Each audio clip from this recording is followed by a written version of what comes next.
Buenas tardes, bienvenidos, bienvenidas a una sesión más de nuestro Viernes Económico y Financiero organizado por el Departamento de Economía de la Pontificia Universidad Católica del Perú. Soy Jonathan Clausen, profesor del Departamento de Economía, y hoy voy a estar a cargo de la moderación de esta mesa que tiene el título Mortalidad infantil, desigualdades y la expansión de centros de salud. En el Viernes Económico y Financiero de hoy vamos a tener la presentación de César Guaroto. Él es economista con un doctorado en economía por la PUC de Chile, es investigador postdoctoral en la PUC y profesor en la UPC y en la Universidad de Piura. Sus investigaciones han estado centradas en el desarrollo, la historia económica y la microeconomía aplicada, con énfasis en la desigualdad y en las políticas públicas. Luego vamos a tener a un panel de comentaristas. Permítanme, por favor, presentarlos. Primero vamos a tener los comentarios de la profesora Lucero Caguana, que es economista peruana, también con un doctorado en economía, y profesora de la Universidad Peruana Cayetano Heredia, cuya investigación se centra en economía de la salud, en principal énfasis en el financiamiento sanitario, la equidad y la evaluación de políticas públicas. Y también vamos a contar con los comentarios del profesor doctor Víctor Zamora, que es médico peruano con maestría en gerencia de servicios de salud, ha sido ministro de Salud del Perú, cuenta con amplia experiencia en la gestión pública y las políticas sanitarias, ha trabajado en organismos internacionales, en el sector público, en temas asociados a salud, al financiamiento, acceso a los servicios. Actualmente es consultor y docente con énfasis en el fortalecimiento del sistema de salud y respuesta a emergencias sanitarias, incluyendo la pandemia de COVID-19. De nuevo, muchas gracias a todas por estar aquí presentes y a aquellos que están también conectados a nuestras redes sociales. Quiero además comentar y recordar que por favor no olviden dejar sus preguntas y comentarios para el expositor y los panelistas en el chat que van a encontrar para quienes están conectados de manera virtual. Ok, dicho eso y agradeciendo mucho al expositor y los panelistas por haber aceptado la invitación de participar en esta sesión, vamos a empezar, si les parece, con la presentación de César, que tendrá una duración de alrededor de 35 minutos. ¿Sí? Nosotros, los miembros de la mesa, vamos a pasar allí para que César pueda hacer su presentación. Ok, gracias.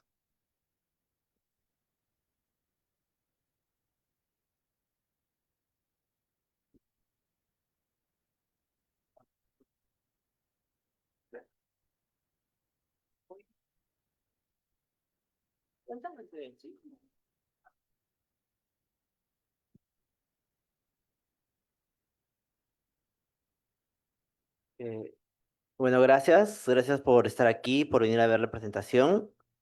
Es un auditorio muy especial porque yo recuerdo haber venido aquí hace 20 años, cuando empecé a estudiar economía. Entonces se siente bonito siempre hacer como ese flashback. Hoy voy a hablar de un par de proyectos que venimos trabajando con Pedro ya hace unos 2, 3 años y de los cuales estamos muy orgullosos. En realidad no es como un solo estudio, probablemente salgan más estudios, pero hoy día vamos a tener solamente como los dos proyectos en los cuales hemos logrado encontrar resultados más interesantes. La primera, la pregunta que guía un poco esta presentación está relacionada con el hecho, la evidencia que observamos de que el Perú ha reducido fuertemente la mortalidad infantil. Esto salió de una primera reunión que tuvimos con Pedro cuando estábamos haciendo lluvia de ideas, teníamos información, base de datos y empezamos a preguntarnos, ya, está bien, eso es lo que ha pasado, vamos a hacer un poco más de análisis, ¿por qué podría haberse dado esto? Pero antes que empezar el por qué, se nos ocurrió también ir a ver si es verdad que para todos se ha dado esta reducción, ¿no? ¿Qué tan equitativa, qué tan igualitaria ha sido la caída de la mortalidad? Entonces, esos son los dos papers que traigo hoy día. Uno, vamos a medir la evolución de la desigualdad en mortalidad infantil, un concepto que es bastante extraño, que me van a ir acompañando. Y después vamos a tratar de explorar una de las causas que nosotros proponemos como una de las causas de la caída de la mortalidad infantil. Entonces, primer paper, desigualdad. No, primero una pequeña introducción de por qué, temas en común de los dos documentos. En los dos documentos nuestra variable de interés va a ser la mortalidad infantil.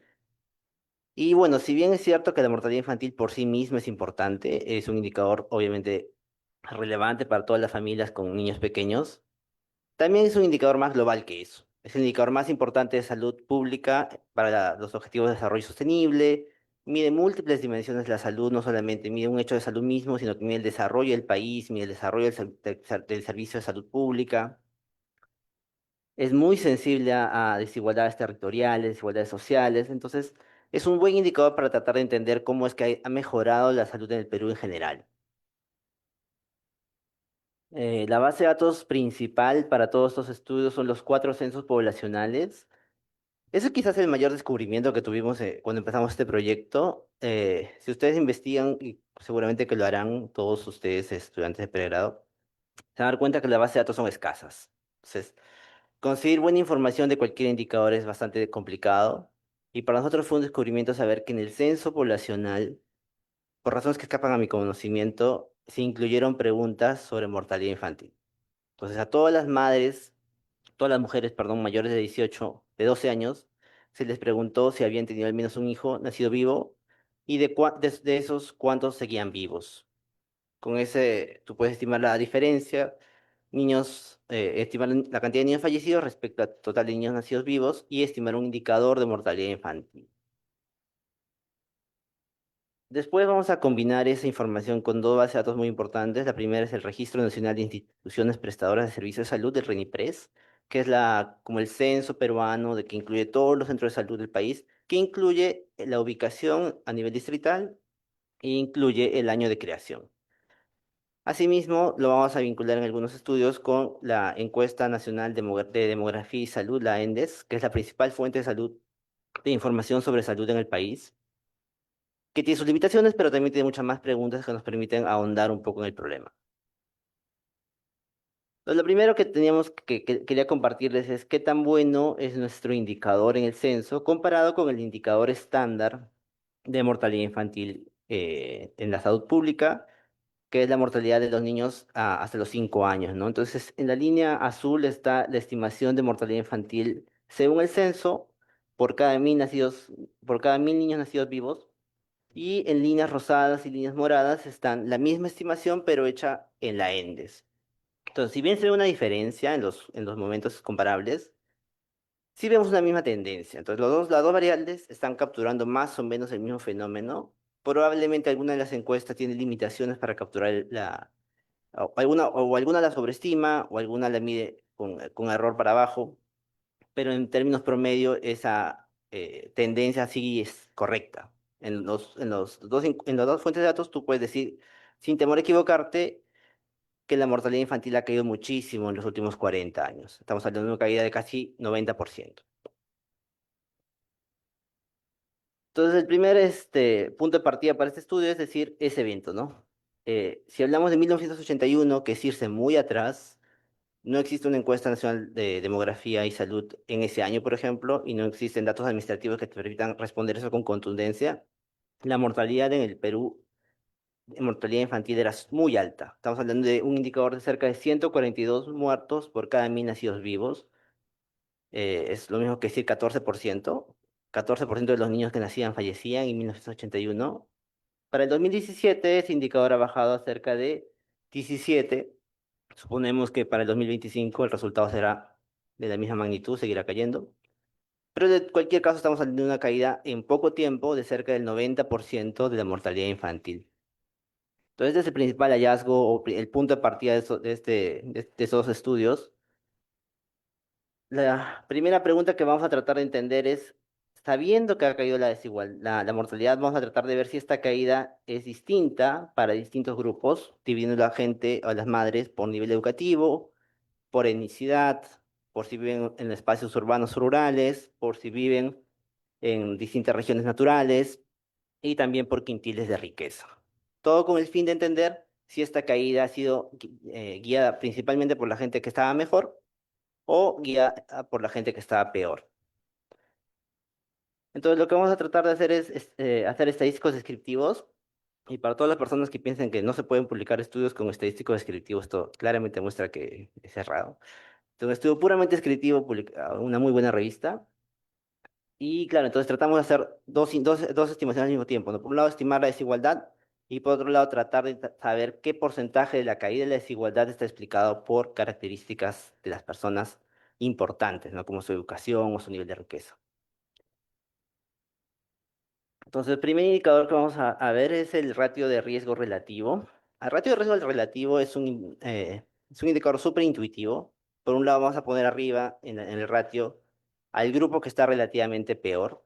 Por ejemplo, estamos hablando de grupos de personas con mayor riqueza versus mayor pobreza. Arriba ponemos al grupo que tiene mayor mortalidad, que es el grupo más pobre, y lo dividimos entre el grupo que tiene más riqueza o que tiene menos mortalidad y de esa manera sabemos cuántas veces más probable es que suceda el evento negativo para el grupo que está en peor situación.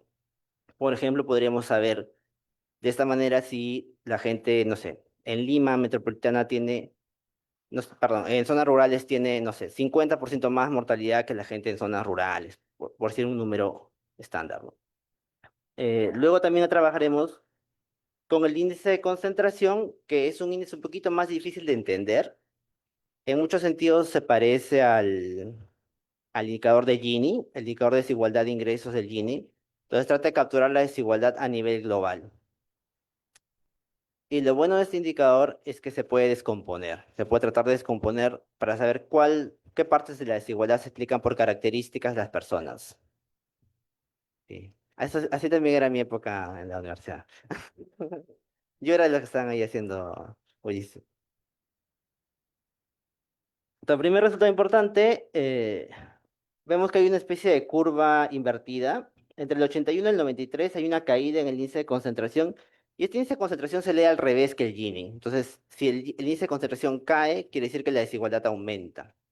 Entonces, entre el 81 y el 93, la desigualdad cayó porque lo vimos en el gráfico anterior, pero cayó más en los grupos que estaban mejor. Es decir, y se incrementó la desigualdad en mortalidad infantil. Pero a partir del 93 hasta el 2017 hemos visto una sostenida caída de la desigualdad. Estamos hablando de que las personas que guiaron la caída de la mortalidad fueron principalmente las personas que estaban peor, que estaban con mayor mortalidad. Haciendo el ratio, el índice de riesgo relativo, que es mucho más fácil de entender, vemos más o menos una trayectoria similar. Partimos con un nivel de desigualdad entre Lima y zonas rurales de cerca de 3, que quiere decir que una persona que nacía, un niño que nacía de una madre en zonas rurales tenía más del triple o cerca del triple de probabilidad de fallecer respecto de un niño que nacía de una madre en Lima Metropolitana. Ese ratio se va a incrementar al 93 y se va a mantener en declive hasta el 2017, regresando a ser poquito menor a 3. Entonces, este quizás es el resultado más fuerte del estudio. En general vemos que la desigualdad sí tiene esta curvatura que mencioné antes, pero los niveles no han cambiado tanto. En general hay una caída de la desigualdad global, pero la desigualdad sigue siendo sorprendentemente alta. Al día de hoy, 2017, o bueno, hace casi 10 años, pero en el último momento que pudimos verlo, todavía podíamos decir que la mortalidad infantil era un tema, si podemos decirlo de manera coloquial, de las personas más pobres, de las personas que viven en zonas rurales, de las personas sin educación, de las personas sin acceso a servicios de salud. Esta es la primera evidencia. Esto se mantiene relativamente igual cuando vemos diferencias entre regiones naturales. Las mujeres en zonas andinas tienen mayor mortalidad, los niños tienen mayor mortalidad que las mujeres que viven en la costa. Eso se fue incrementando hasta el 2007 y luego tiene una rápida caída hasta el 2017 para regresar más o menos al mismo lugar, ¿no? O un poco por debajo del antiguo, donde estaba en el 81. Este es el más grande de todos y quizás es el más persistente. Para 1981 veíamos que una madre que no tenía educación tenía cerca de 4 veces más riesgo de mortalidad a su hijo que una madre que no tenía, que tenía educación terciaria. Y ese ratio se mantiene muy constante y se va a incrementar levemente para el 2017 en términos generales podemos hablar de que en general esta desigualdad no se ha corregido, pero un patrón que me olvidé mencionar y que es súper importante y que explica por qué este gráfico siempre muestra el ratio relativo y un gráfico de composición, que es que en el mismo lapso de tiempo en el cual vemos que la desigualdad no cambia, sí vemos un cambio en la composición. Entonces, si bien es cierto, las mujeres rurales siguen teniendo más desigualdad respecto a las urbanas, si bien es cierto, las mujeres de los Andes siguen teniendo más desigualdad que las mujeres de la costa, y que las mujeres sin educación tienen más desigualdad, más mortalidad que las mujeres con educación, también es cierto que se ha reducido significativamente a esos grupos. Al día de hoy, eh, por ejemplo, en el 81, el 23% de las madres no tenían educación. Al día de hoy, solamente el 3% de las madres no tienen educación. Entonces, si bien es cierto, se mantiene la desigualdad, en términos generales, también hay grupos más pequeños que están en los peores grupos de desigualdad. Es una parte positiva. Esta es una de las brechas que quizás genera más este interés en términos de política, la ratio entre mujeres indígenas y no indígenas. Nuevamente vemos que en este grupo en particular hay una tendencia muy fuerte hacia arriba entre el 81 y el 93 y se ha revertido levemente hasta el 2017, pero sigue siendo muy grande, ¿no? Una mujer indígena que habla una lengua indígena tiene cerca de 80% más probabilidad de morir su niño de lo que tiene una mujer que no habla una lengua indígena. Esto también se refleja con la riqueza, construimos un índice de riqueza usando los activos, los servicios y el material de vivienda de la casa. Y encontramos que nuevamente, si bien hay una pequeña caída en la desigualdad, esta se mantiene relativamente constante, ¿no? Las mujeres en los grupos más bajos, en el quintil más bajo de riqueza, enfrenta una mortalidad cerca del triple de lo que enfrenta una madre en el mejor quintil de riqueza, ¿no?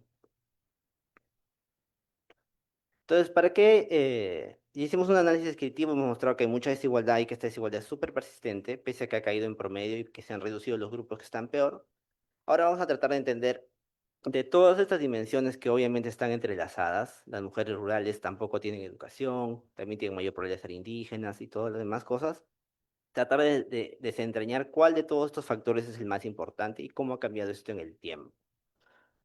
Entonces, el principal hallazgo de esto es que en el lapso de tiempo de de estos cuatro censos, la educación materna es la principal causa de desigualdad en mortalidad infantil. En el 81 era el 45% de la causa de la desigualdad y para el 2017 se ha incrementado hasta cerca del 60%. Nuevamente, a veces cuando hablo de esto fuera del grupo de gente que trabaja en salud pública todo el tiempo, me dicen, pero ¿para qué has hecho este estudio? ¿No? O sea, sí sabíamos ya antes de eso que existía desigualdad, ¿no? O sea, yo le contaba a mi esposa, ¿no? En mi paper dice que hay desigualdad, me dice, pero si ya sabíamos que había desigualdad, todo el mundo sabe que hay desigualdad, ¿no? Pero quizás lo crudo de este estudio o lo que trata de hacer es ponerle un número, ¿no? Porque nadie elige, no sé, cuando nace, cuando eres un niño, en qué tipo de madre te va a tocar. Y en realidad es una injusticia que una madre de origen rural o de origen indígena, solo por ese hecho, tenga una mayor mortalidad, mayor probabilidad de morir que la otra persona. Entonces, ese número a mí me parece súper importante y yo creo que abre un poco la pregunta de por qué se mantienen estas desigualdades, ¿no? Y es un tema que quizás merece otro estudio aparte, ¿no? ¿Por qué estas desigualdades se reproducen por tanto tiempo? Hicimos un estudio, una análisis adicional, y esta fue también una idea que se nos ocurrió y que yo creo que, realmente en este estudio nos pusimos súper creativos, ¿no? La otra idea que se nos ocurrió fue que ya que tenemos un censo, o tenemos cuatro censos, en verdad, una ventaja que podemos hacer que no te permiten generalmente las encuestas es poder combinar grupos. Entonces, me recuerda al dicho que dice, siempre llueve sobre mojado, en el sentido de que las personas que reciben algo malo a veces tienden a acumular estos eventos negativos. Entonces, queríamos preguntarnos qué tanta era la diferencia entre mujeres que combinaban estas dimensiones negativas, ¿no? O dimensiones con adversidad, ¿no? Entonces, vamos a tratar de construir el grupo de madres que combinan simultáneamente ser indígenas, ser rurales, no tener educación y además estar en el quintil más bajo de riqueza. con todas esas características, ¿cuánto le va mal respecto de la otra contraparte, de una mujer que no es indígena, que vive en Lima, que viene, que está en el mejor quintil de riqueza y que tiene educación terciaria, ¿no? Máximo contraste en el grupo. Lo que encontramos primero es que efectivamente hay muchísima heterogeneidad en estos grupos intersectoriales son como la combinación de estas dimensiones, nos da cerca de 400 grupos, y en los en los 4 años vemos mucha heterogeneidad entre los grupos intersectoriales, y cuando hacemos el ratio relativo de riesgo entre los percentiles de estos grupos intersectoriales, encontramos más o menos lo mismo, pero mucho más grande, ¿no? Por ejemplo, el ratio 95,5 quiere decir que de estos grupos vamos a agarrar el percentil 5 y lo vamos a comparar contra el percentil 95. Y encontramos perdón, encontramos efectivamente que una mujer que nace en el grupo que está entre los 20 peores está cerca de 6 veces peor de lo que está la mujer que está en el grupo de las 20 mejores. Una remarcada acoplamiento de la desigualdad. Y otra cosa que pudimos hacer con esto, con esta combinación de grupos intersectoriales, es poder tratar de ver qué tan persistente es la desigualdad en el tiempo, o la persistencia de las diferencias sociales en el tiempo, ¿no? Entonces, lo que tenemos en el eje de la X es la mortalidad infantil del grupo intersectorial en el 81, comparado con la mortalidad infantil del mismo grupo intersectorial en el 2017, y lo que vemos es una enorme y fuerte correlación positiva. Si la mortalidad del grupo en el 81 predice en cerca de 80% de la varianza, o es el R cuadrado, la mortalidad que va a haber en el 2017.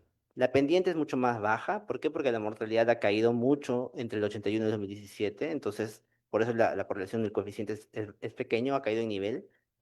Pero aún así es estadísticamente significativo y es muy fuerte la predicción. Entonces, esto nos habla de cómo la situación no ha cambiado en 40 años, ¿no? Si tú estabas en el peor grupo en el 80, es muy probable que estés en el peor grupo en el 2017 también. En términos de ranking, esta variable te ordena muy bien, digamos, en la distribución. La pregunta siguiente, la que seguramente trabajaremos con Pedro, y invito a que mucha gente lo haga, es cómo cambiar esta realidad, ¿no? ¿Qué políticas sirven para reducir la desigualdad entre estos grupos? Entonces, el primer paper es un paper más de descripción del problema, presentar preguntas, generar debate.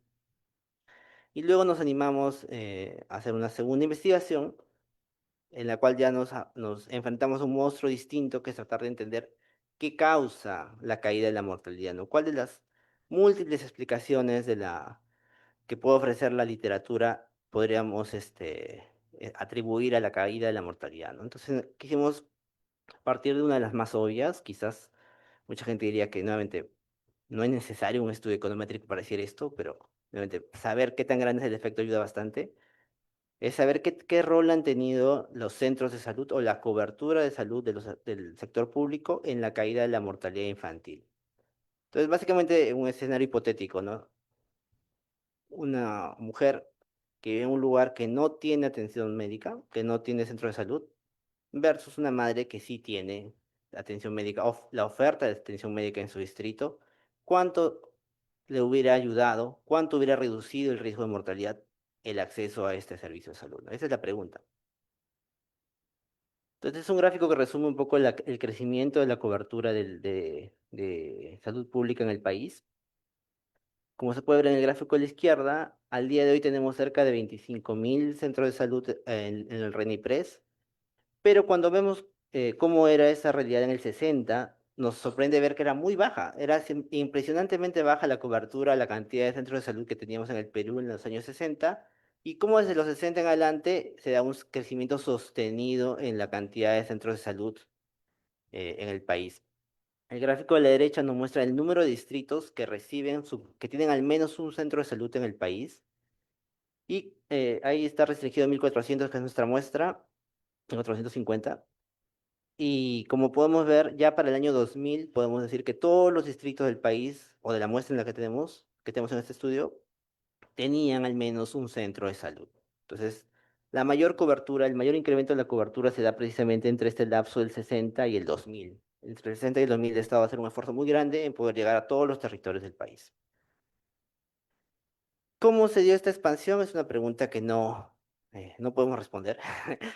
Cuando vimos los datos nos pareció relativamente caótica la apertura de los centros de salud.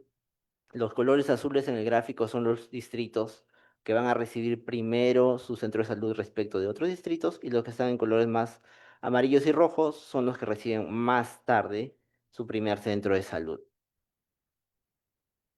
Entonces, ¿qué es lo que vamos a tratar de hacer nosotros en este estudio? Es aprovechar un poco esto, a tratar de aprovechar el hecho de que tenemos observaciones de madres en lugares donde había poca cobertura, con observaciones de madres que tienen mucha cobertura, y observamos el incremento de la cobertura en el tiempo también. Entonces, la idea es construir un indicador de exposición de la mujer, de la madre, al centro de salud. Entonces, por ejemplo, eh, la idea es agarrar, no tener como una comparación de tiene o no tiene centro de salud, que es una comparación que en primera podríamos pensar que es la más obvia. En este caso no es factible porque no tenemos datos, muchos datos antes de que lleguen los centros de salud. Lo que vamos a tratar de hacer es agarrar una madre y comparar cuántos años de su vida ha recibido o ha tenido acceso a un centro de salud respecto de otras madres en otras partes del país que han tenido menos o más exposición. Entonces, tratar de aprovechar el hecho de que el centro de salud llegue en algún momento del tiempo, en el momento de la vida de la madre, y ella no puede controlar en qué momento llega, ¿no? Entonces, la idea es comparar, aprovechar que tenemos información del año de nacimiento de la madre, información de la llegada, del año de llegada al centro de salud, información en 4 momentos de tiempo distintos, para las mismas cohortes, y medir todo eso. Entonces, es un gráfico que refleja un poco nuestra intuición econométrica. Entonces, las líneas son el promedio de cobertura de las madres de cada una de esas cohortes. Cohorte quiere decir el año de nacimiento de la madre. Y la línea roja vendría a ser el momento en el que llega el centro de salud. Entonces, digamos que en el primer gráfico tenemos un centro de salud que llega en el año 86. Entonces, en el censo del 81, todas las cohortes que vivían en ese distrito no tenían exposición.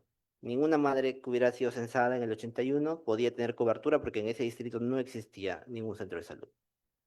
En cambio, para el 93, que es la línea azul, la línea morada, se ve un incremento de la pendiente porque todas las madres tienen al menos algo de cobertura, pero las madres que más cobertura tienen son las que son más jóvenes, porque más parte de su vida ha estado el centro de salud en su distrito.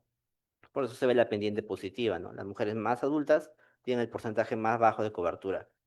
Nos vamos más adelante, 2017, y se ve un incremento promedio para todos, porque obviamente todas han seguido con centros de salud en su distrito. Entonces todas incrementan su cobertura y se mantiene la tendencia positiva. Y ya en el 2017, en cambio, no existe ninguna madre que no haya nacido para el 86. Entonces todas las madres de ese censo tienen 100% de cobertura. Ah, no me equivoco, perdón. Todas las madres que nacieron después del 86 tienen 100% de cobertura, y las que nacieron antes del 86 tienen valores menores.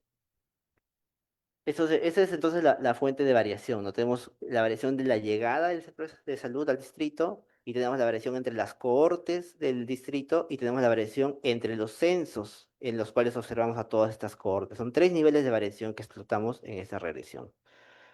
Quizás aquí resaltar un poco para qué nos tomamos toda la molestia de hacer esto, porque uno podría decir que suena muy complicado.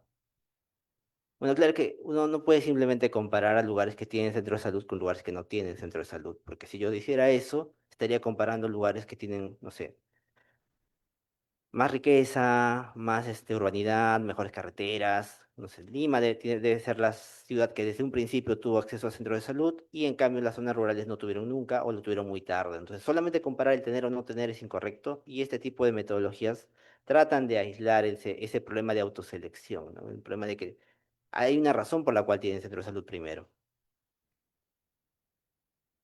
Este es otro gráfico que resume un poco nuestro indicador promedio. Vemos que todas las cohortes en general tienen algo de cobertura a nivel nacional, pero mientras más tarde crezcas, mientras más tarde nazcas, mayor es tu cobertura.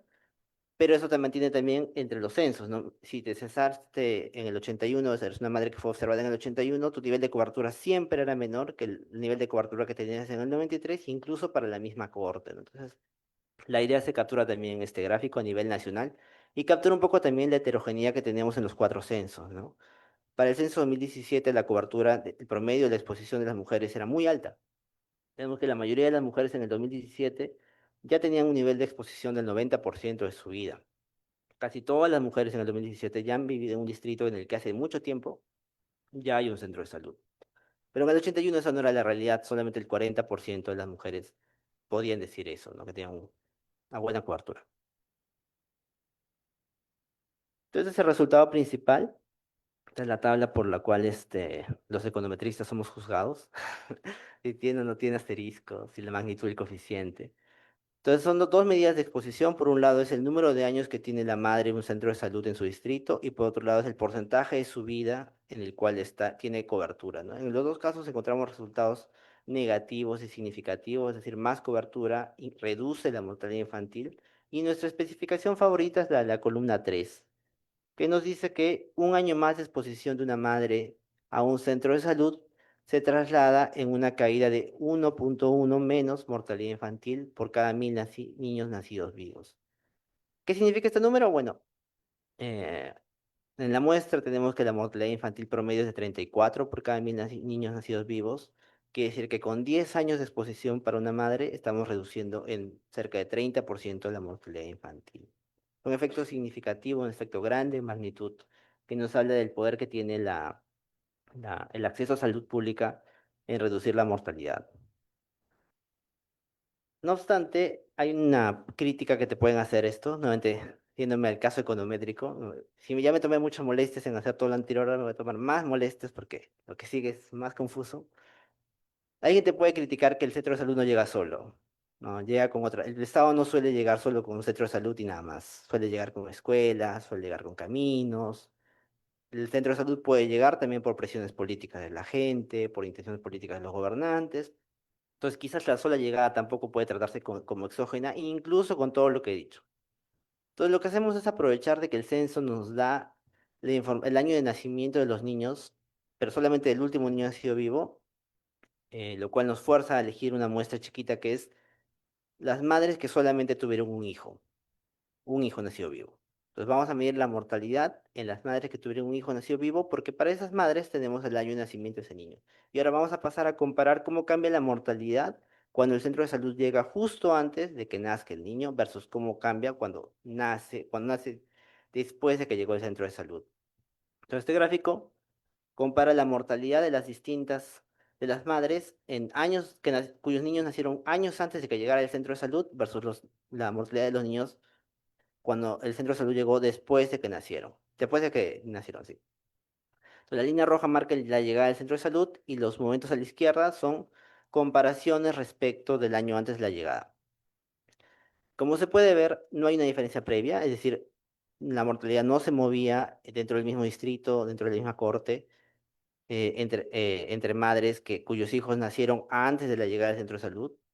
Pero si la madre tiene el hijo en el momento de la llegada del centro de salud, el niño es concebido en el momento de la llegada del centro de salud o nace después de eso, hay una caída significativa en la mortalidad. Estamos hablando de una caída de cerca de 4 por cada 1.000 niños nacidos vivos, que nos habla de un efecto significativo en la probabilidad de que el niño fallezca a causa de la llegada del centro de salud. Luego dimos otro paso adicional que es decir, ya, sabemos que el niño ha fallecido, pueden ser múltiples las causas, todavía no puedes convencerme de que esto tiene que ver con el sector salud. Entonces agarro la encuesta nacional de demografía y salud, sumo las 24 rondas que tiene la encuesta en el Perú y hago el mismo análisis con una muestra mucho más reducida. Antes, no sé si les comenté, pero la muestra eran 10 millones de madres. Ahora tenemos una muestra de cerca de cuarto millón, que es bastante, pero igual es reducido comparado a 10. Y con ese cálculo podemos estimar que con la llegada del centro de salud, con cada año adicional de exposición al centro de salud, incrementa la probabilidad de que la madre diga que su hijo ha recibido atención prenatal. Se incrementa la probabilidad de que la madre reporte que el niño ha nacido en un centro de salud, eso se llama parto institucional.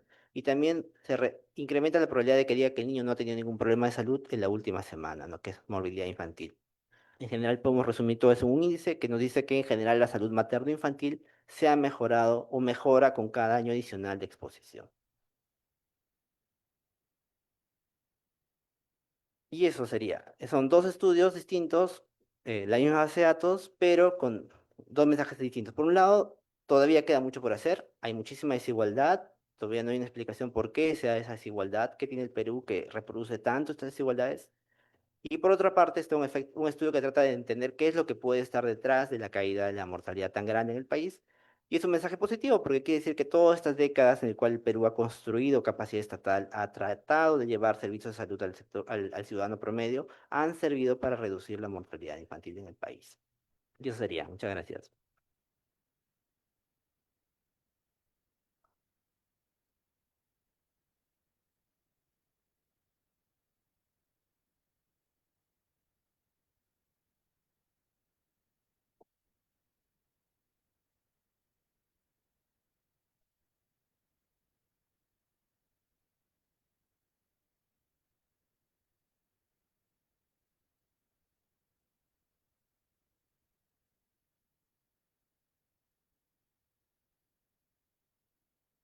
Ok, muchas gracias, César, por la presentación. Vamos ahora, por favor, a continuar con los comentarios de la profesora Lucero por un espacio de hasta 15 minutos, por favor. Gracias. Bueno, muchas gracias por asistir y qué bueno que les interese este tema. ¿Me das la siguiente, por favor? Voy a hacer este comentario en 4 puntos en específico. La primera es hablar sobre la potencia de los censos, que es algo que estaba señalando César y que tal vez ustedes han sido censados recientemente, el año pasado. Si es que respondieron preguntas, habrán dicho, ¿y para qué me preguntaban todo esto? Eh, Luego, y también algunos dilemas que ustedes no vivieron que no han vivido ahorita, pero que nosotros sí. Y por eso es que nos parece tan espectacular hacer todo este trabajo. El segundo es el estudio de la mortalidad de niños y la desigualdad, reflexionando sobre los resultados que nos están presentando los autores. Luego, pensar un poco más allá y pensar en qué más podemos estudiar al respecto y algunas limitaciones y sugerencias que encontramos con el trabajo. La siguiente, por favor. Eh, César ha sido pero muy humilde al hablar sobre el números, y no es más, no lo muestra en el paper, pero si alguna vez ustedes han hecho alguna regresión con Stata, con R, con Python, con esto, se darán cuenta que tarda un ratito en hacer algunas regresiones, ¿no? Pero su tarda de ustedes no se puede comparar con lo tardado que era hacer regresiones, incluso de miles de personas hace unos años. Entonces, nosotros dejábamos la computadora toda la noche corriendo el sintaxis de Stata para que funcionara. ¿Y saben qué pasaba? Lo peor que podía pasarte, despertar y que había error, ¿no? Y que dijeras, puede ser otra vez a esperar, otra vez a correr todo para saber qué pasaba, ¿no? Trabajar con una base de cientos, o sea, casi 100 millones de personas es absolutamente no pensable antes, pero ahora este ejercicio lo puedo mostrar. Estos son los números de los censos, por supuesto, la muestra es más pequeña, pero aún así no es menos, no es poca cosa, ¿no? Y aún así seguro que se tardaron un rato dejando la computadora que hiciera sus bucles, hicieran sus cositas en que corriera lo que querían correr, ¿no? Entonces, primero reconocer esa parte. Pero también tener tantos millones de observaciones implica que puedes hacer muchas cosas. No cualquiera no son tan refutables tus datos. Generalmente los censos, como el que ustedes respondieron, sirven para hacer una medición de población, pero no solamente eso, nos ayudan a seguir todos los fenómenos demográficos de la población. Esto es mortalidad, fecundidad, migración interna y externa, entre otras cosas.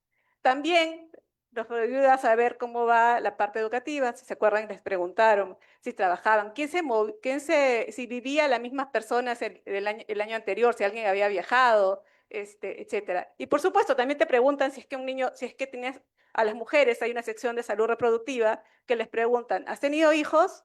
¿Cuántos hijos tú has tenido y si falleció algún niño? No, alguno de tus hijos. Entonces, efectivamente, estas razones son por la fecundidad y por las nociones que tiene un censo en general. También con estos datos podemos hacer muchísimas cosas. Y bueno, perdón, anterior.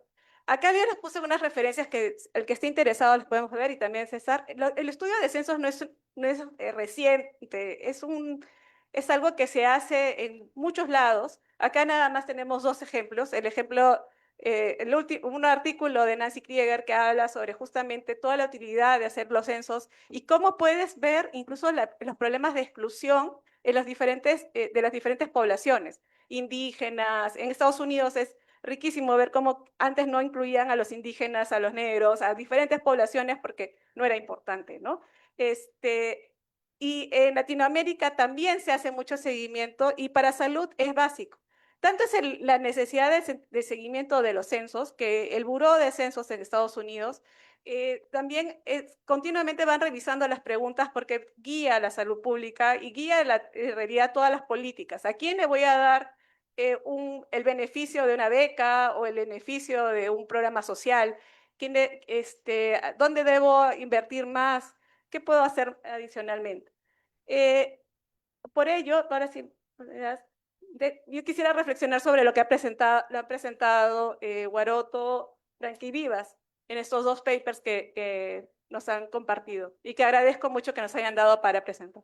La primera es que aproveche esta gran cantidad de datos para establecer relaciones robustas, o al menos describir cosas que están más claras. Una aproximación ingeniosa a la mortalidad de niños, porque no es la mortalidad infantil per se, el indicador es otro, ¿no? Sin embargo, esta noción nos permite aproximarnos a qué pasó. Murieron niños y se debe saber.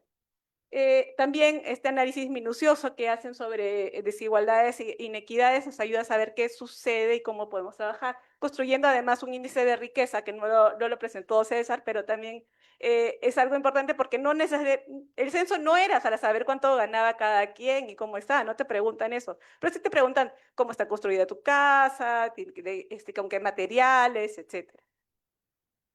Tenemos también la combinación de datos administrativos que normalmente no se están utilizando.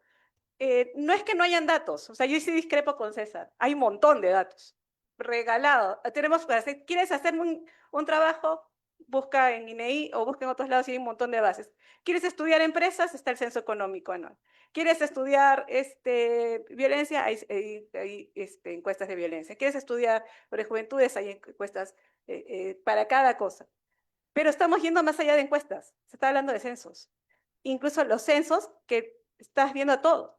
Y esto también ayuda a saber cómo está exponiéndose entonces a las personas frente a diferentes políticas de salud. Complementa así la literatura, sí hay estudios sobre mortalidad infantil, lo que pasa es que todos están basados en encuestas. Y justamente resaltan la importancia de la educación materna como factor protector para el hijo, y la importancia de la expansión de la cobertura de servicios, de atención primaria principalmente, y en dónde. Algo que es bien importante también, y que les agradezco, que traten el binomio madre-hijo, no lo están dejando solo. O sea, un niño muere porque también hay características de la madre que están muy atrás. La siguiente, por favor. Pero justamente pensando más allá, y les digo nuevamente, gracias por darlo a pensar, estos periodos tan largos de tiempo nos permiten establecer muchas cosas, ¿no? Podríamos pensar en fenómenos sociales que están aconteciendo en el país y que saben y que podemos estudiarlos retrospectivamente. En este punto podríamos pensar, ¿qué pasó con cambios en políticas educativas? Ustedes deben tener, tal vez, han tenido la suerte de convivir con sus abuelitas y con sus mamás, ¿no? De sus mamás ustedes han escuchado que se haya muerto un niño en su casa, alguno de su misma edad o más o menos de su familia.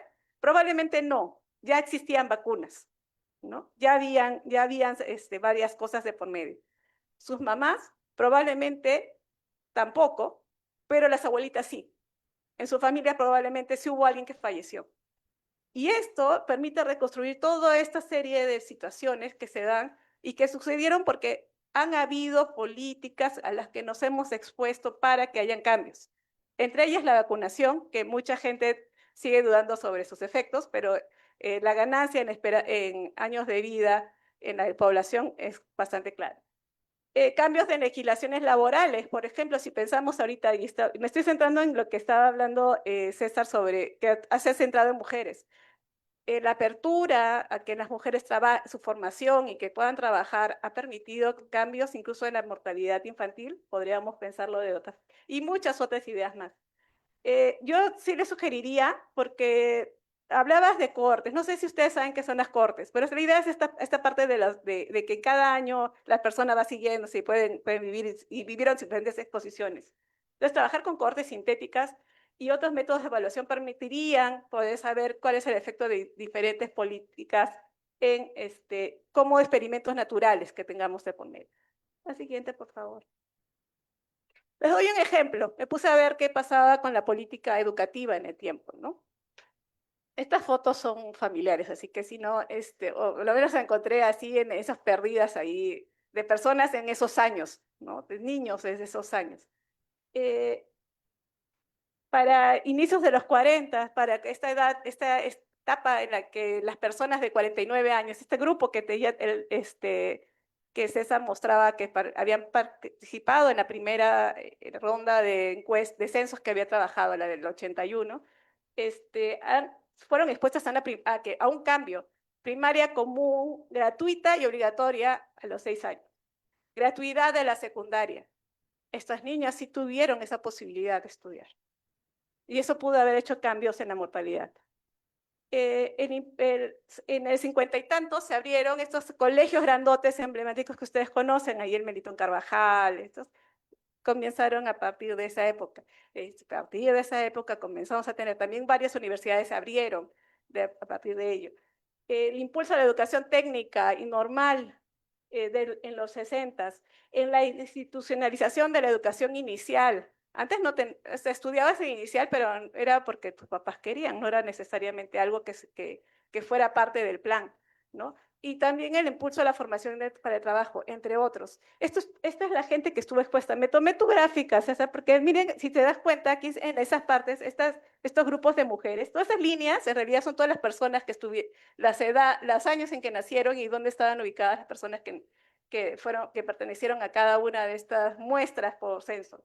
Entonces, todas estuvieron expuestas a las mismas, pero con diferente intensidad, porque algunas ya habían nacido cuando comenzaron a suceder estas cosas y otras no, ¿no? Y esto es también algo bastante interesante que nace de pensar en eso.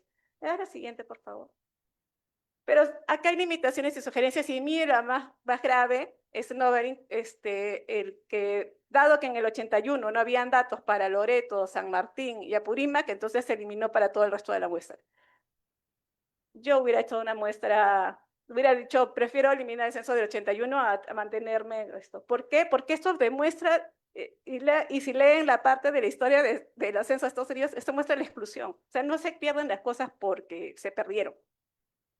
Esto no es no necesariamente es un azar.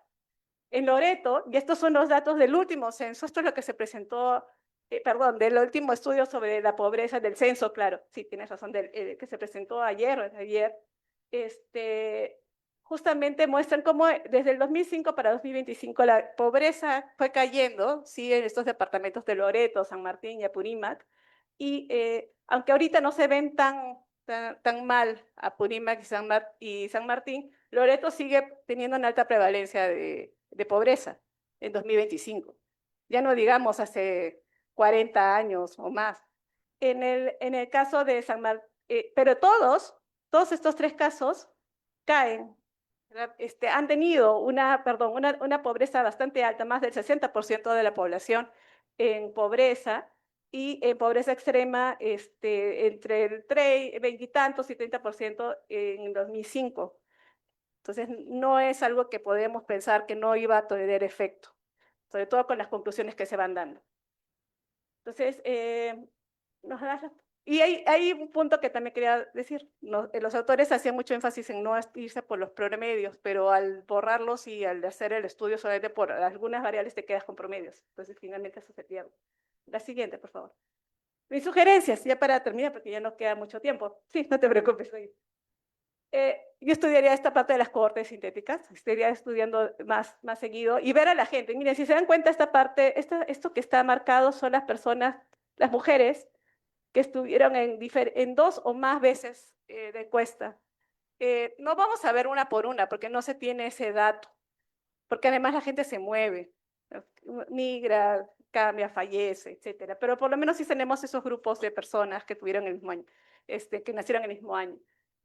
Analizar otros fenómenos como los que les he sugerido y contextualizar y manejar como el binomio madre-hijo. La siguiente nada más para terminar. Ya. Y bueno, mi pregunta que quedaba al final era, ¿la mortalidad infantil puede ser concebida como un indicador de nivel socioeconómico, de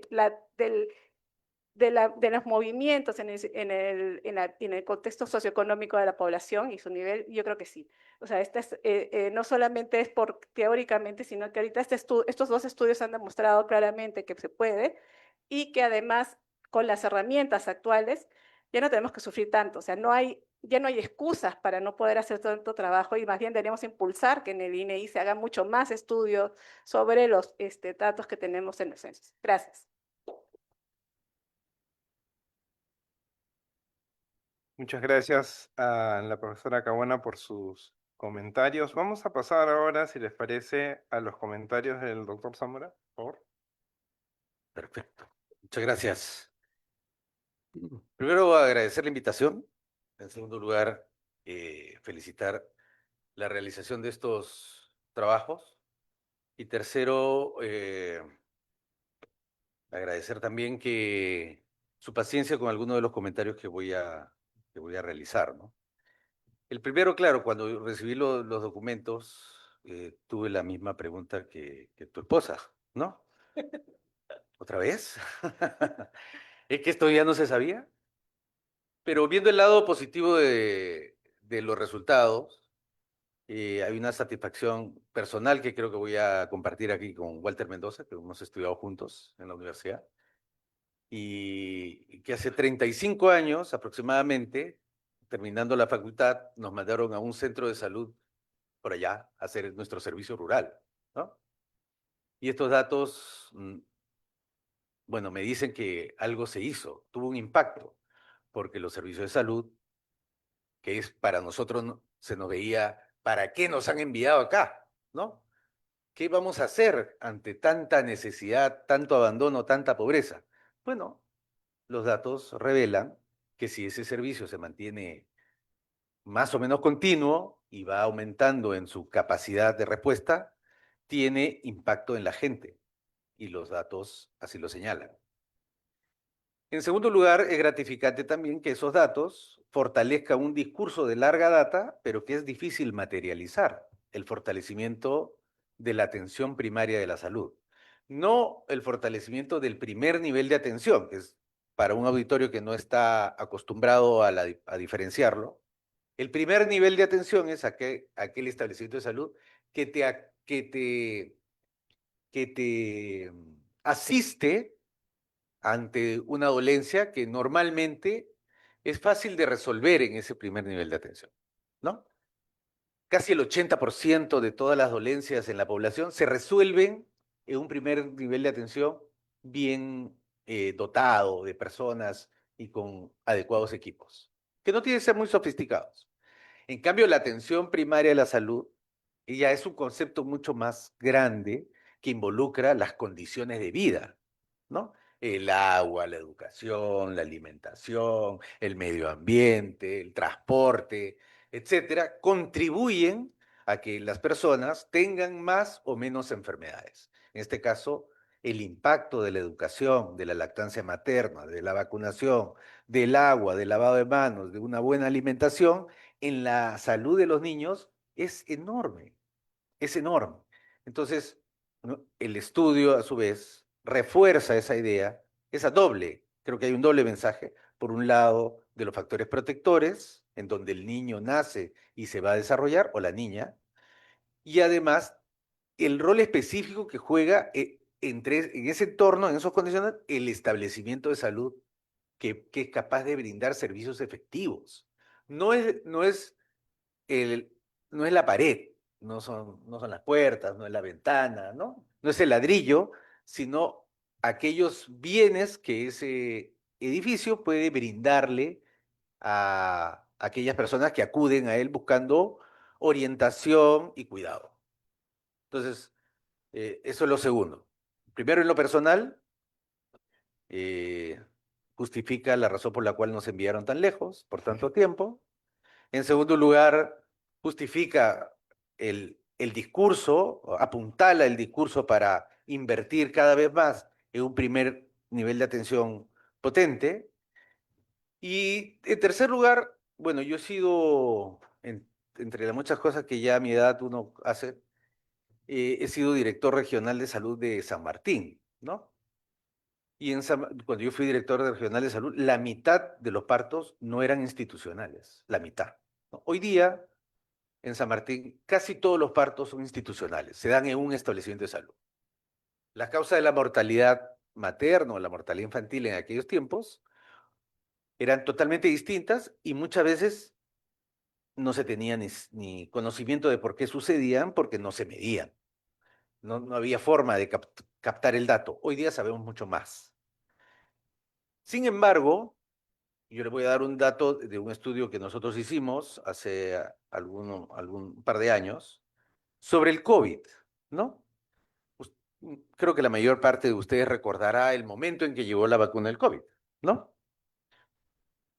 La, ¿Cuántos días pasaron desde que llegó la vacuna, el avión con la vacuna para el COVID, para que esté a disposición de la población de Lima? ¿Cuántos días? 5 días.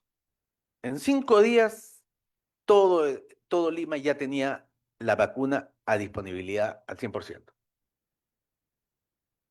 En el caso de Pasco, Huánuco, Amazonas, Apurímac, Ayacucho, Tumbes y Ucayali, esa vacuna estuvo disponible 107 días después de Lima. 107 días después. En el caso de San Martín, llegó más o menos a 100 días después la vacuna y solamente llegó para vacunar al 7% de su población. O sea, llegó tarde y llegó poquito. Para esas fechas ya todo Lima estaba vacunada, San Martín, ¿no? Y no solamente le llegó poquito, sino que pasó 1 año y medio hasta que recién en las comunidades de Loreto, San Martín y Ucayali se pudiese llegar a vacunar al 25% de la población. 1 año y medio después, muchas zonas del Perú todavía no podían vacunar al 100% que en Lima se había logrado en menos de un mes. Entonces, eso no son desigualdades solamente, son desigualdades injustas, ¿no? Es injusto que esto suceda de manera cotidiana en un Estado que no puede, es capaz de desplegar la misma capacidad, los servicios que necesita. Muchos años después, y ya estamos ahora en el año 2026,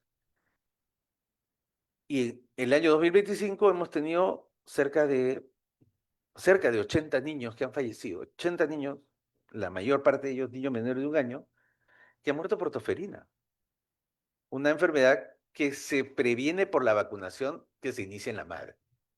Inicia en la mamá y que luego se tiene que reforzar con el niño. Es una vacuna segura, gratuita, universal, y tenemos 80 niños fallecidos el año pasado y en lo que va del año 20. Entonces, nuevamente, la inequidad. Y esto se mantiene en el tiempo. Se mantiene en el tiempo y en el Perú la mortalidad infantil también ha logrado o sea, se mantiene en el tiempo en el sentido de que la mortalidad baja, pero las desigualdades permanecen, ¿no? Permanecen en algunos casos empeora porque ya las herramientas que tiene el Estado empiezan a encontrar su límite. Entonces, algunas recomendaciones que yo extraigo del estudio, ¿no? Porque mi especialidad no es hacer esos números tan simpáticos, sino tratar de entender el mensaje y ver cómo se traslada esto a la política pública, ¿no? La primera recomendación creo que hay que resaltar el defender la atención primaria de la salud territorial como política de Estado, ¿no? pero redefinida no como en el discurso de construir más, sino de brindar acceso efectivo. Y voy a tratar de desarrollar ese un poquito más adelante. La segunda recomendación eh, es condicional, ¿no? Habría que priorizar la inversión nueva solo donde exista brecha efectiva demostrada. ¿Qué quiero decir? O sea, cuando llega un establecimiento de salud o llegan los servicios de un establecimiento de salud a un lugar donde hay un abandono muy profundo de larga data, el impacto es muy grande. En cambio, en otros lugares donde ya hay una estructura funcionando, el impacto ya puede llegar a ser marginal. Entonces uno tendría que usar estas herramientas para, no sé si se podrá, digamos, o sea, usar este enfoque para identificar aquellas bolsones de población donde estas intervenciones puedan tener mucho mayor impacto. Me refiero, por ejemplo, a que yo le comentaba esto a Pedro antes de venir. Durante muchos años nosotros distribuimos equivocadamente alimentos para tratar de reducir la desnutrición crónica y luego cambiando de paradigma, reduciendo la carga de enfermedad en los niños a edad temprana, se redujo efectivamente. O sea, pasamos décadas repartiendo alimentos sin que el indicador se moviese en desnutrición crónica. Cambiamos de paradigma y de intervenciones y la desnutrición cayó de 30 a 10. Primero porque cambió el paradigma y segundo porque se intervino en aquellos bolsones donde era más efectiva esas intervenciones, dentro de las cuales están el de la primera infancia. Y tercero porque pudieron sostenerse en el tiempo en la intervención no solamente del establecimiento de salud, sino de varias otras que coadyuvaban al resultado. Agua, educación a la madre, transferencia condicionada, educación, etcétera, ¿no? Entonces, hay lecciones que creo que el Perú tiene que pueden ser utilizadas y que todavía rinden efectos siempre y cuando podamos orientarlas a aquellos lugares donde el impacto pueda ser mayor. La otra ya se ha mencionado que pasar de establecimientos aislados a redes donde se pueda capturar la mayor cantidad se puede entregar la mayor cantidad de beneficios a, a la población que se quiere llegar. Hay un tema que sobre lo que quisiera poner algo de cautela, ¿no? El Perú ha sufrido una gran transformación demográfica. Hoy día, 8 de cada 10 peruanos vivimos en las urbes y solamente 2 en las zonas rurales, que son justamente aquellos bolsones donde se produce más el problema. Un segundo elemento de la demografía es que la fecundidad ha caído, ¿no? Ha caído y está cayendo velozmente. Entonces, y eso, el que las personas se acerquen a las urbes, donde hay más servicios y tengan menos niños, se considera factores protectores. Bueno, hasta donde yo sabía, eran considerados protectores. Sin embargo, son protectores en promedio, ¿no?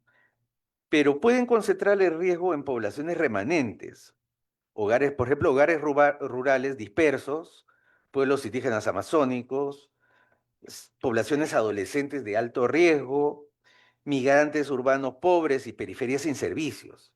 O sea, hay que tratar de ponerle ya no un apellido, sino 2 apellidos a aquellas poblaciones a las cuales uno quiere, donde uno quiere trabajar, pero que uno puede tener un mito enmascarador, decir, pero están protegidos porque están cerca de la ciudad y son familias pequeñas, cuando en realidad tienen otro tipo de vulnerabilidades.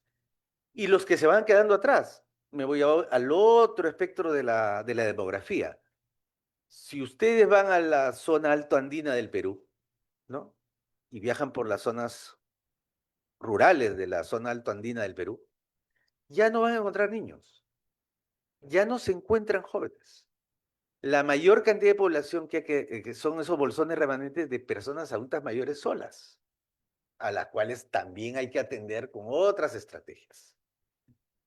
Entonces, estas investigaciones son importantes, nos obligan a mirar simultáneamente el promedio y la desigualdad. El hallazgo sobre los establecimientos debe leerse con precisión. No es el edificio, sino la disponibilidad real de servicios.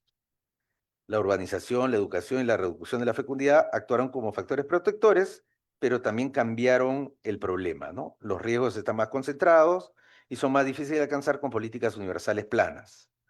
La educación materna aparece como una de las variables más poderosas, como bien lo había señalado Lucero, y uno recuerda la salud infantil no solamente que es un problema de salud, sino que hay que intervenir con otras más potentes medidas, ¿no? De hecho, la Organización Mundial de la Salud sostiene que, por ejemplo, entre vacunar y proveer agua se ha salvado la mitad de la población por intervenciones humanas, solamente con dotar agua y vacunas. Y para terminar, eh, el estudio causal, creo yo, debería entrar al debate presupuestal, ¿no? Si una intervención reduce la mortalidad, cómo convencer al MEF y al sector salud, deberían discutir no solamente cuánto cuesta, sino cuánto cuesta no hacerlo bien, ¿no? Por este tema que estamos hablando de la conjunción de intervenciones y no solamente las que vienen del sector salud, que es la forma regular de presupuestar la intervención de salud. ¿Qué hace el Ministerio de Salud? Presupuesta lo que hace el Ministerio de Salud, pero no se presupuesta la intervención en el territorio para lograr el efecto eh, que potencien cada una de las intervenciones de manera aislada. Antes que me saque tarjeta roja, muchas gracias. He disfrutado de estar con ustedes. Muchas gracias. Muchas gracias nuevamente a nuestros panelistas y al expositor por la presentación. Y quisiéramos pasar ahora, de acuerdo a nuestro usual programa, a las preguntas. Tanto las preguntas que se hacen aquí como las preguntas que tenemos en la web. No sé si alguien tiene alguna pregunta que quisiera hacer, por favor levante la... Luis les va a acercar el micrófono. Walter, por favor. Gracias.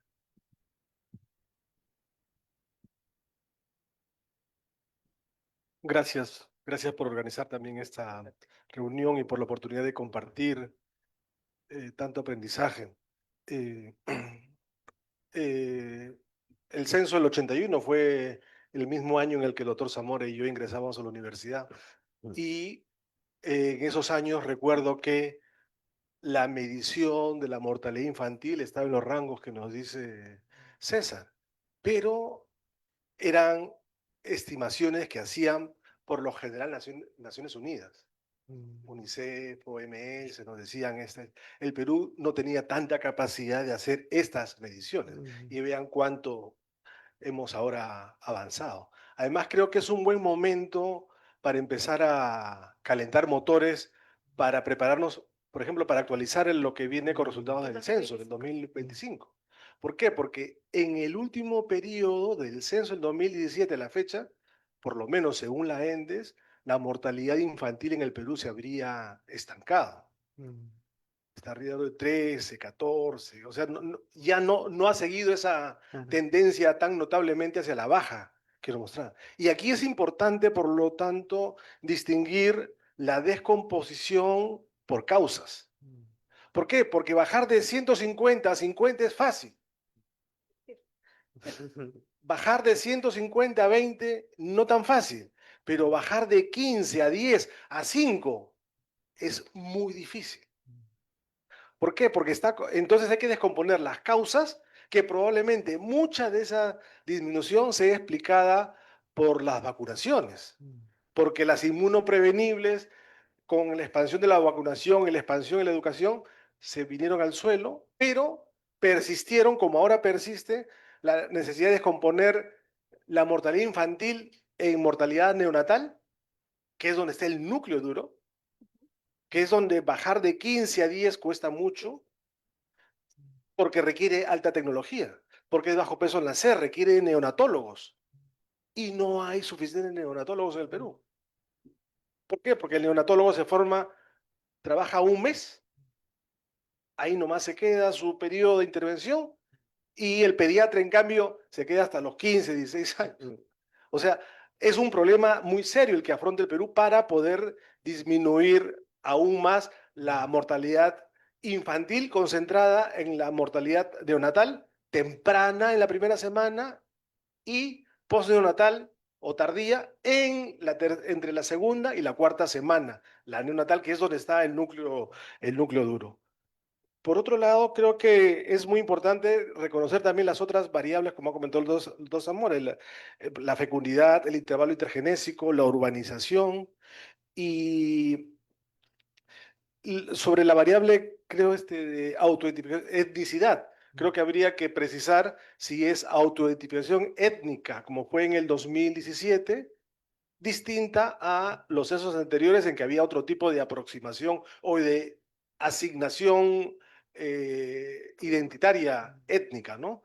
Porque probablemente haya sido lengua materna o algún otro criterio similar que va cambiando, ¿no? De censo a censo.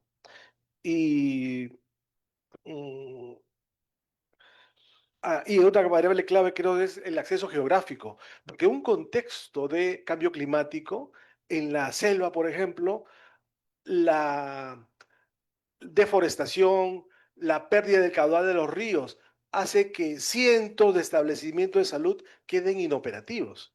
¿Por qué? Porque el bajo caudal de los ríos, sobre todo los más pequeños, ya no permite el acceso y todo el esfuerzo que se ha hecho se puede venir abajo, expresado, por ejemplo, en los 80 casos de la tosferina del año pasado, ¿no? Gracias. Gracias, Walter. No sé si alguien más. ¿Preguntas? ¿No? A ver, si me permiten, mientras se animan a formular una pregunta, yo quisiera hacer una pregunta un poquito, es un poco más aburrida, pero a César, ¿no? Y a los colegas. A ver, en el segundo paper que ustedes están trabajando, no entiendo muy bien si, o no recuerdo muy bien por lo que mencionaste, si ya están publicados o están en proceso. Bueno, si ya están publicados, no hay mucho que hacer en esta versión, pero si todavía es un work in progress, pueden quizás, ¿no? Incluir alguna de estas cosas. Em, es una pregunta en realidad, ¿no? ¿En qué medida los resultados que ustedes obtienen en el segundo artículo, ¿no? El efecto, si se quiere, la reducción de la mortalidad a partir de la presencia de los centros de salud, ¿en qué medida esos resultados se basan o se sostienen en el supuesto de exogeneidad de la manera en que se han ido, digamos, colocando esos centros de salud, ¿no? Porque creo que César mencionaba que no podía dar cuenta de cómo y por qué se habían colocado en unos sitios, ¿no? Entonces, claro, eso de alguna manera, bueno, si no hay un patrón, no sigue un patrón, ok. Pero luego ustedes muestran otras variables, hacen otros análisis de robustez, y a mí me gustaría, sobre todo también para nuestros estudiantes que están aquí en el auditorio, que están llevando sus cursos de econometría, están haciendo sus tesis, ¿no? ¿En qué medida estos resultados se sostienen, ¿no? En que sea realmente exógeno la forma en que se colocan, ¿no? Los centros de salud y no sigan otra lógica, ¿no? Ese es un punto. Y el segundo punto que quería preguntar tiene que ver con, claro, ustedes a lo largo, conforme van pasando los años, se van dando cuenta que la mortalidad reduce, lo cual son buenas noticias, pero cada vez es más difícil reducirla, lo decía Walter hace un momento, también es verdad.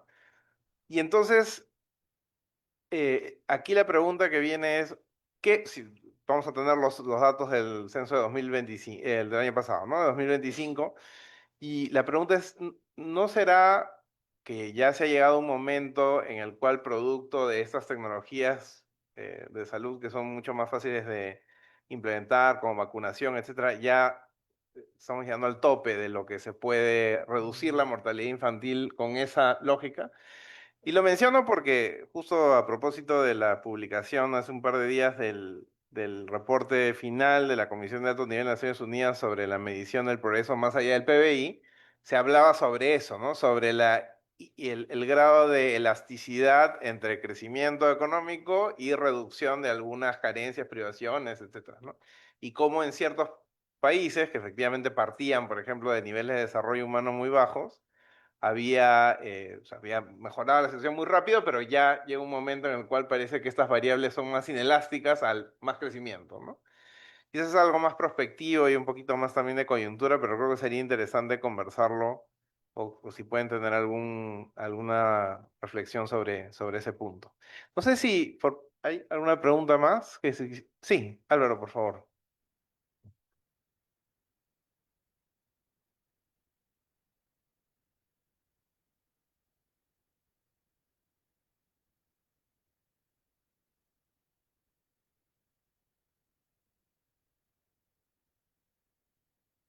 Ya. Sí. Bueno, muchas gracias por la presentación, por los estudios, ni siquiera el estudio, y espero que salgan varios otros como comentaron. Yo tenía un par de preguntas, más tratando de ustedes que conocen, o en tu caso, César, que conoce los datos más que cualquiera, ver si nos puedes contar un poco más, porque, por ejemplo, pensando en el primer paper, ¿no? Quedó como que educación de la madre, educación materna era lo que más explicaba, pero y pasamos al siguiente punto. Y en verdad, educación materna, uno podría pensar 8 razones distintas por las cuales educación materna tiene ese peso. Una puede ser la propia educación, pero otra puede ser que eso captura generación de ingresos, eso captura muchas variables socioeconómicas que no son necesariamente el nivel educativo nada más. ¿No? Entonces quería saber si lo han pensado, le han dado vueltas, qué cosa puede decirnos los datos, hay maneras de quizá profundizar a partir de ello. Y también pensando en cosas que no tienen por qué mostrar o demostrar o entender absolutamente cada detalle que muestran, evidentemente, porque muestran además muchísimo, pero la dinámica de la desigualdad, estos ratios, es bien particular, ¿no? Digamos, sube la desigualdad al inicio y luego baja. De hecho, yo sí celebro que hayan incluido el censo del 81, porque me recordaba el paper de la desigualdad del ingreso, ¿no? De Mendoza, Leiva y Flor Toro, que mientras todos decían que la desigualdad había bajado mucho, al tirarlo hacia atrás dicen, bueno, ha bajado, pero en realidad subió y ha regresado al punto inicial, y eso es un poco lo que ustedes también han mostrado, pero lo muestran de una manera bastante distinta a cómo ha evolucionado la distribución del ingreso, ¿no? La distribución del ingreso se hace más desigual a finales de los 90 y empieza a caer en el 2000. Ustedes más bien hablan de una desigualdad que crece al inicio, además que es en el momento en el cual más crece la pobreza y después baja, y obviamente no tienen por qué eh, explicar cada detalle, pero por curiosidad, ya que están acá, ¿no? No sé si tienen alguna manera de darle vuelta, cómo, o sea, qué hipótesis tienen sobre esta dinámica tan peculiar sobre la desigualdad en este caso de mortalidad. Muchas gracias de nuevo. Gracias, Álvaro. Creo que había una pregunta por aquí, por favor.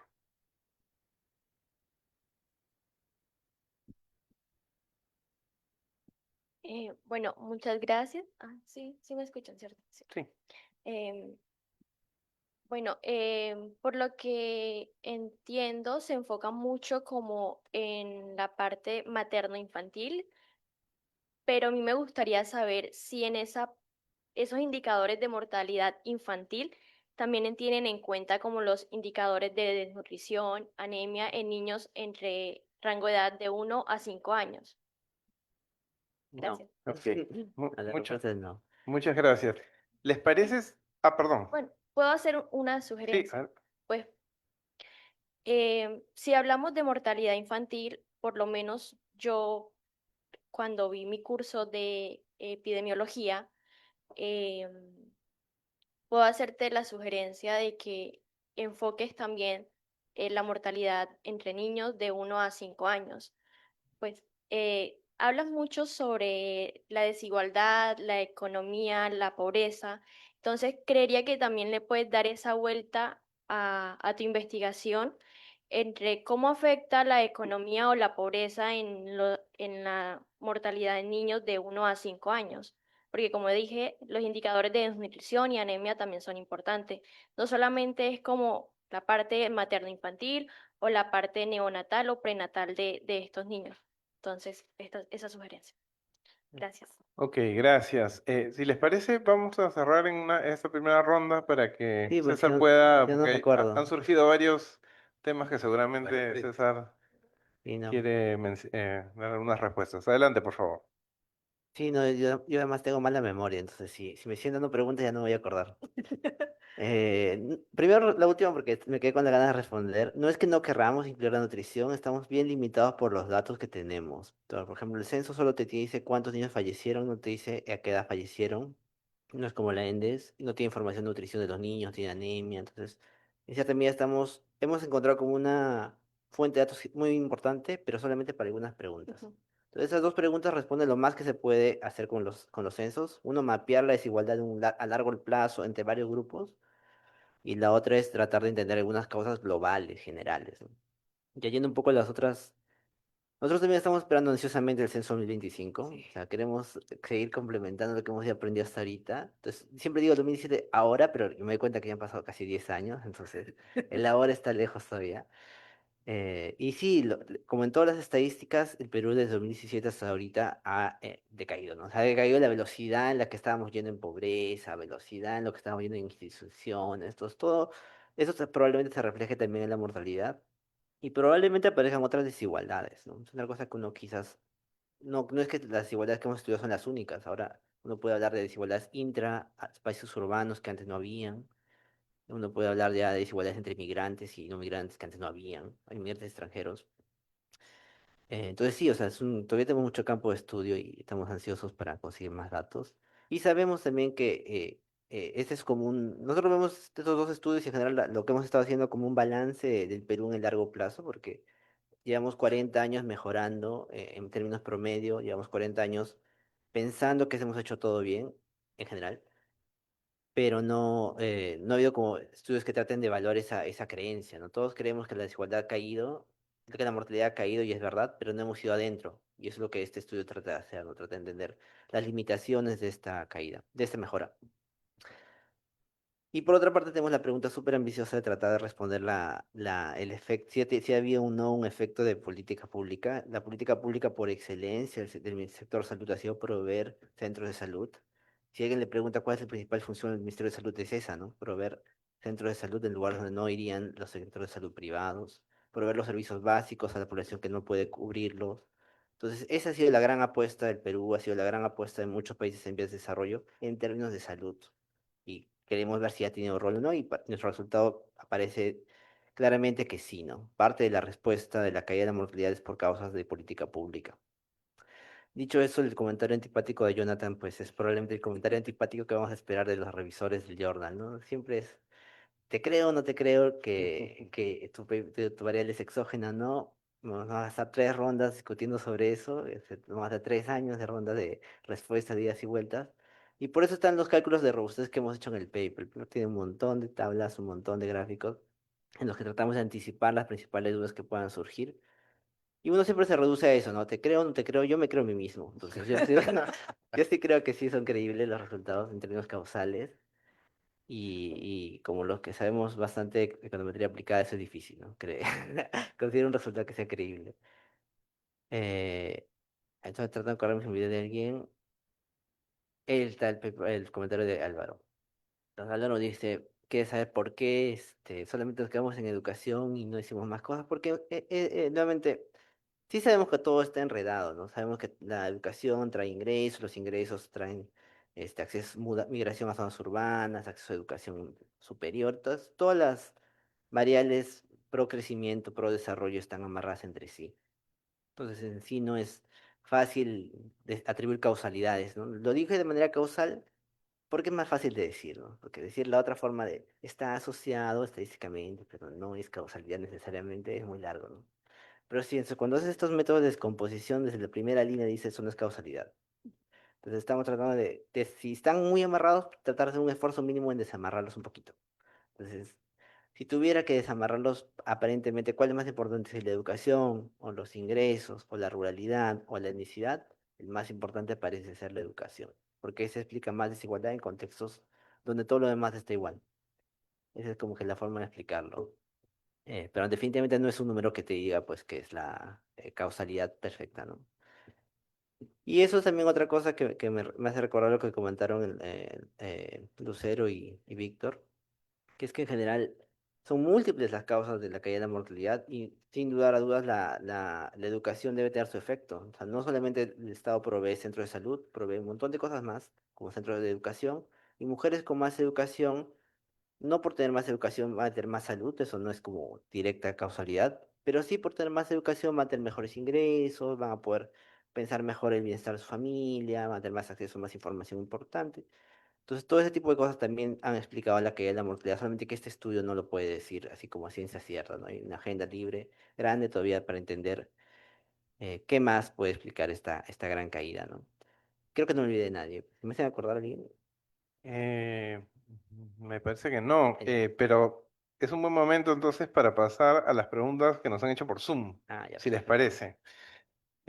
Y para que no te olvides, César, a lo mejor las puedes anotar. No traje la lapicera. Sí, a ver, nos dicen aquí, que mucha interesante exposición. Eh, ¿Qué determinantes de la salud en el tiempo han contribuido al descenso de la mortalidad infantil y cuáles en la actualidad continúan, perdón, contribuyendo aún en la mortalidad? Bueno, pues, parte ya has mencionado un poco de eso. Hay una segunda pregunta que menciona, tengo una consulta sobre el incremento de establecimientos de salud. ¿De qué nivel de complejidad son? Y si están ubicados en zonas urbanas o rurales, ¿cuál es el porcentaje? Partiendo de la evidencia de que muchas comunidades nativas no tienen acceso a servicios básicos de nivel 1, y si no están priorizando la implementación en estas comunidades, donde muchas veces son las que tienen mayores muertes maternas neonatales, los datos que están visibilizando, y quizás preguntar a cada uno de los ponentes los retos que desde su experiencia deben ser abordados con urgencia. Bueno, quizás tenemos una última ronda, César. Sí, no, o sea, la pregunta sí un poco, la primera pregunta sí ya estaba más o menos discutida y la segunda, aquí estamos hablando básicamente de centros de atención nivel uno, ¿no? Los nivel 2, nivel 3 normalmente llegan a lugares donde ya había un centro de atención nivel uno, así que no, esta expansión tipo no tenías y ahora empiezas a tener, se puede hacer sobre todo con la llegada del primer centro de salud que probablemente es el nivel uno, ¿no? Entonces ese es el mayor nivel de exposición. Y sí, nosotros somos súper conscientes de que quisiéramos entender más el rol del sector salud. Nosotros no estamos queriendo decir que esta es la evaluación máxima del sistema de salud. Es un sistema completamente complejo, tiene múltiples dimensiones. eh, la aproximación distrital tiene sus limitaciones. Un distrito es muy grande, entonces en zonas amazónicas sobre todo un distrito puede ser enorme. Gran parte de su población no estar cubierta incluso con un distrito adentro porque hay a veces hasta días de viaje para llegar a la capital distrital.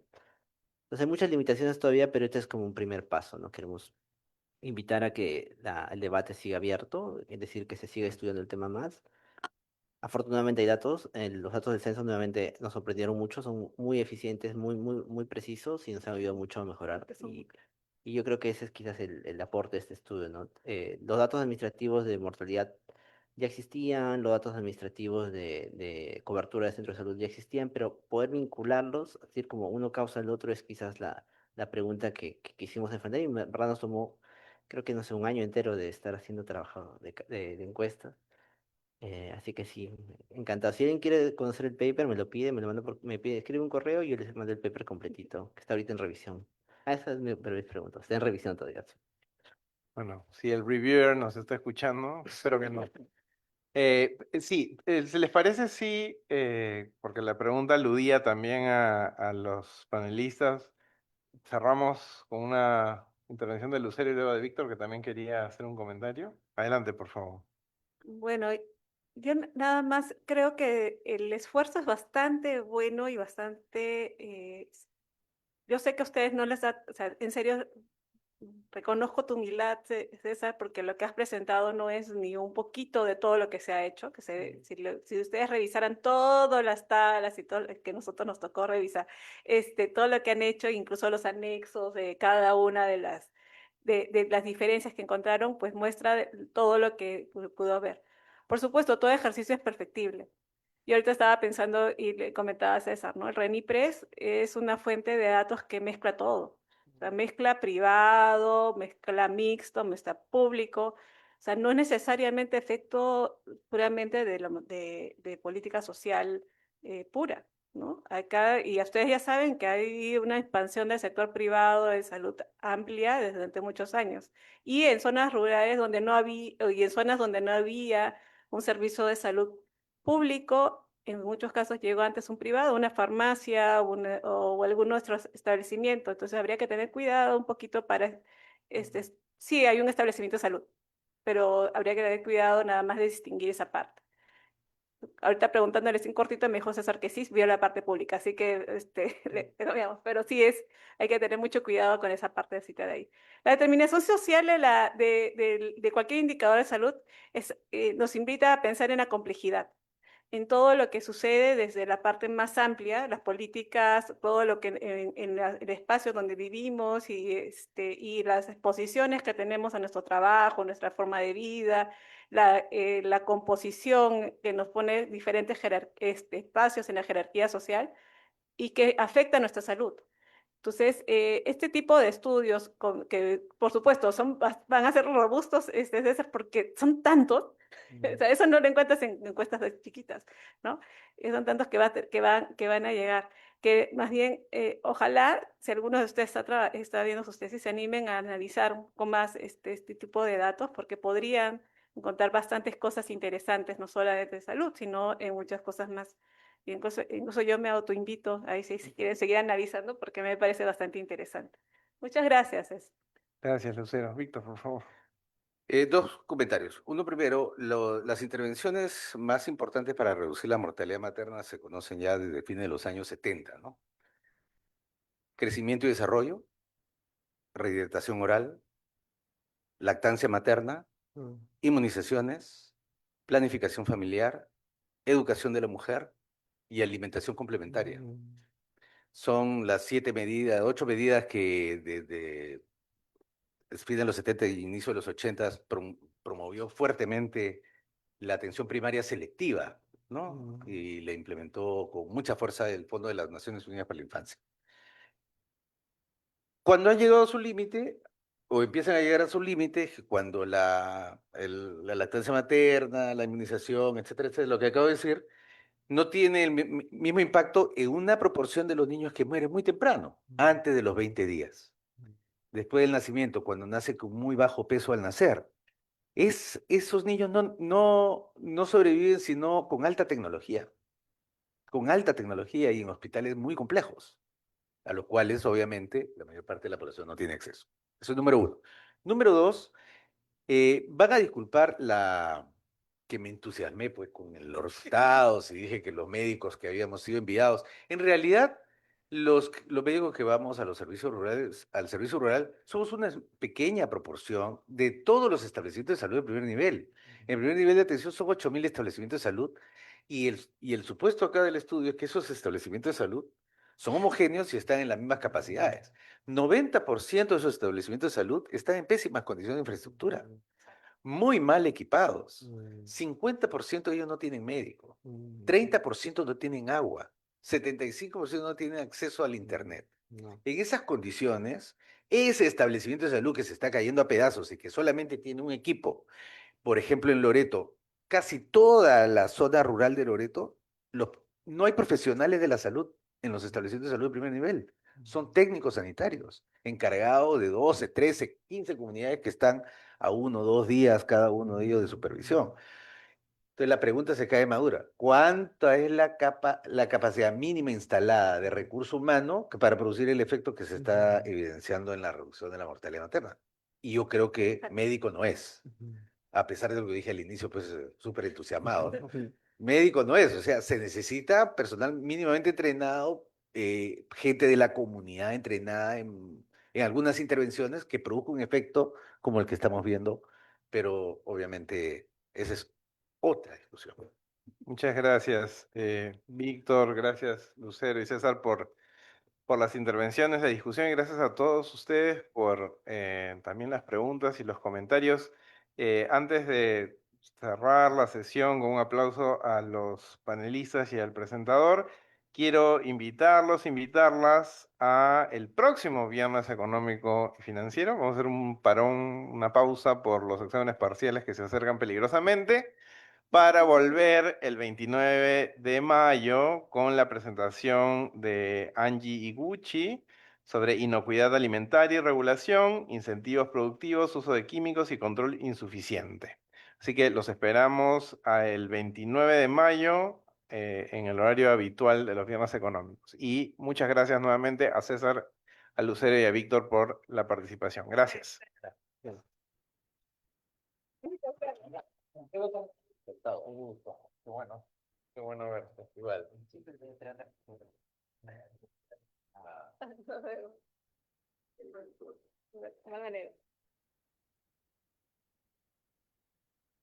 Yo.